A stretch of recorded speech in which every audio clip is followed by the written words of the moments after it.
Hey, what's up, everyone? Welcome back to another one of my tutoring videos. My name is Devin. I'm a senior at Hobart William Smith Colleges, and I'm currently living in Geneva, New York.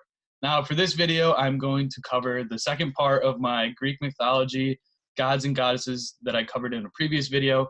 So I'm going to I'm going to show you some of the slides, some pictures of the other gods and goddesses, and talk about them. So let's get into it. So as I talked about in the other video, this is Mount Olympus. So this is where the Greek gods and goddesses live. So if you're trying to imagine the kind of world that they live in, this is most clearly the picture that comes to mind for me. So you can kind of keep that in mind in the future. So the first goddess I'm going to talk to you about is Aphrodite. Aphrodite is the goddess of love and beauty, and she is the daughter of Zeus, as I talked about in the last video. Her symbols are the dolphin, the rose, the mirror, and the shell. And in some forms of mythology, she is believed to have been born from the sea. So that's where you get these symbols of the ocean with, the dolphin and the shell and that sort of thing. The next god I'm going to talk to you about is Apollo. So he's also the son of Zeus. Apollo is the god of the sun, music, poetry, and truth. His symbols are the sun, obviously, and the bow and arrow, as you see him with in this picture right here. So Apollo was, as god of music, was believed to have invented string music. So it was believed by the ancient Greeks that he gave humans the gift of the lyre and guitar.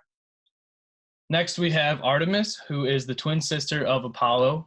She is the goddess of the moon, wild animals, the wilderness, and the hunt. Her symbols are the moon, obviously, and the bow and arrow, which you see in this picture. As well as the deer, so that kind of wilderness, wild aspect to her. So hunting was a big part of Greek culture in ancient Greece, and so she was often worshipped and prayed to in times of hunt with hopes of a very successful hunt. Athena, she is the goddess of wisdom, and warfare, and intelligence, and you can see her in this picture here. Her symbols are the owl, olive trees, spears, and the shield, which you see in this picture as well. It was believed that she was born out of the forehead of her father Zeus when he had a major headache, and then she came out of his forehead. And in the ancient city of Athens, Athens is named after Athena. So that's where that comes from. After Athena, we have Ares, who is also the son of Zeus. He's the Greek god of war and physicality. His symbols are the sword, spear, and helmet. And as you can see, there's lots of similarities to his sister Athena. But on the other side of this, he's thought to be a more evil version of Athena.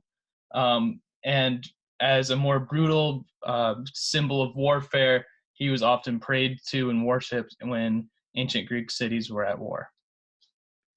So next I'm going to talk about Hermes. Hermes was the god of travelers and merchants, and he was the messenger for all the gods on Mount Olympus. So his symbols are wings, which you can see on his helmet in this picture here. He also wears them on his sandals and on his chest piece that he has in this picture.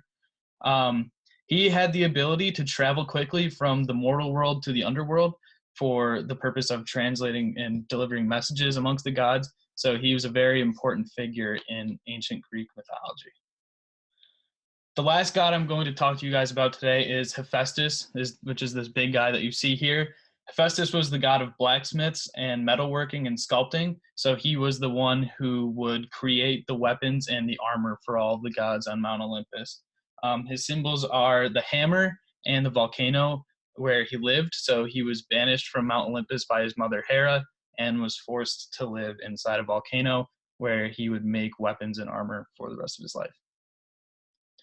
So that's going to wrap it up for this video. I hope you learned a ton about the ancient Greek goddesses and gods through this video and the previous one that I did.